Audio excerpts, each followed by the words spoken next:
Welcome to this mobility site, video first look. Hey everybody, this is Chris LikenessMobilitySite.com. How are y'all doing today? I have a new toy here. We've been off a few weeks here and I'm catching up. I've got this one to take a look at. Got a little something from Sprint, the Sprint version of the Palm Pixie, which has been out quite a while, but I'm going to take a look at it anyway. And we have the Verizon Palm Pre Plus. See there? But we're going to take a look at this one today.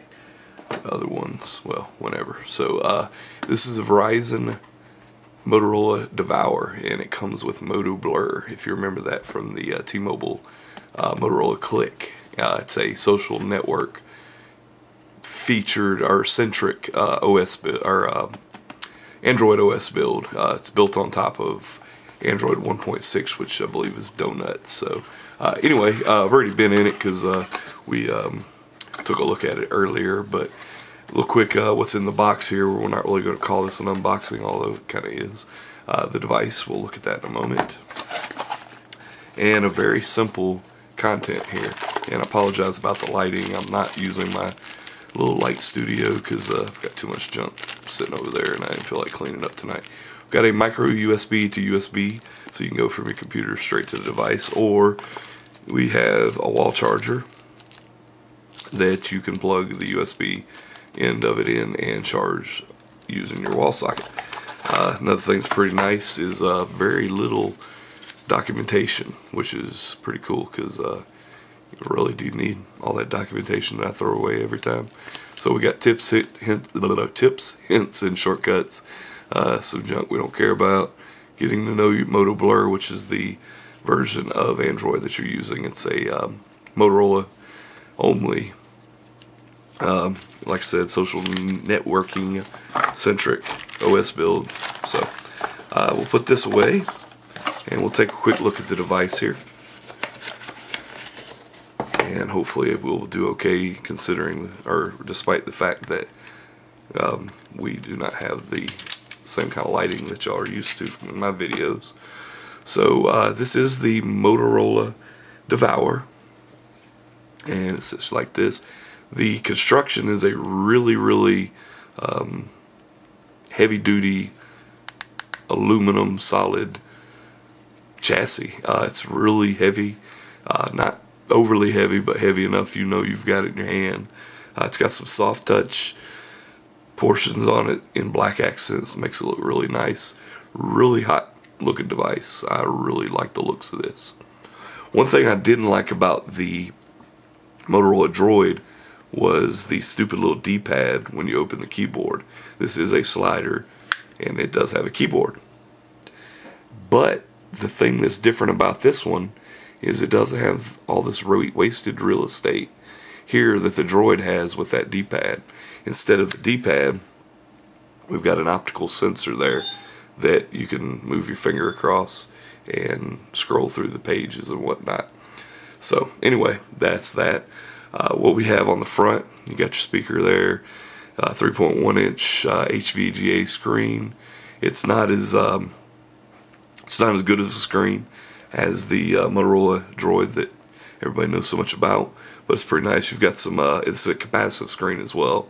We've got some hard keys here. They're not actually keys, but they're touch sensitive keys that activate on touch, part of the screen kind of. But anyway, so on the top here we have your power button and a 3.5mm headphone jack.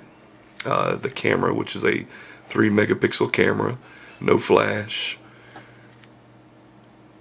right there. And on the bottom, it looks like a speaker port there. So on the right side we have a camera button here, and moving up here, this is your quick button that I believe is going to come default programmed to like a voice command, but it's its own voice thing. So then you got your volume buttons up and down there. On the bottom, nothing. On this side, you've got your micro USB slot and the most unique access to a battery I've ever seen on a phone. I don't know if I like it, but it's definitely unique. You just put your fingers right here, and you slide it to the right there, and then this panel pops out, and you have access to your battery, which I'm assuming that that's going to end up breaking on phones. That's going to be a problem for a lot of people, I think. I don't know. Well, once you got your battery in, you don't need to open it a lot, but your micro USB slot is right here as well. That was loud. And it's preceded with an 8 gig micro SD slot card from Motorola directly, or Verizon, I don't know, Motorola I guess. So anyway, you click right here, and you pop your battery out, and you got they put a little tab on here to help you pull it out, because this is very unique.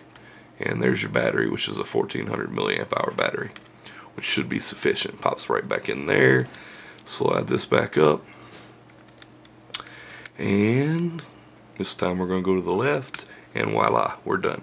And I've actually turned the device on.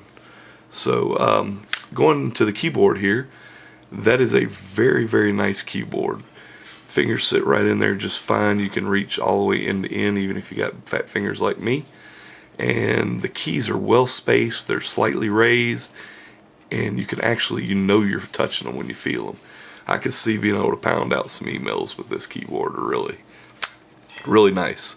So like I said, it is running 1.6 Android, which is a donut, and it's got the Moto Blur software. And if you want to learn more about Moto Blur, look at a press release when the Click was released that I've got on Mobility site, and it'll tell you more about it.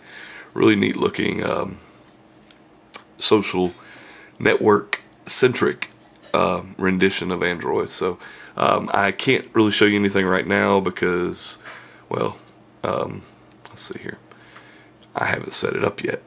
So we're just taking it out of the box. I actually pulled it out of the box to check out the hardware, but I hadn't done anything with it yet. So give me a little time. I'm going to get it charged up, set this up, and we'll be ready to go and show you a little bit more about it. Thanks for watching. My name is Chris, LikenessMobilitySite.com. Take it easy.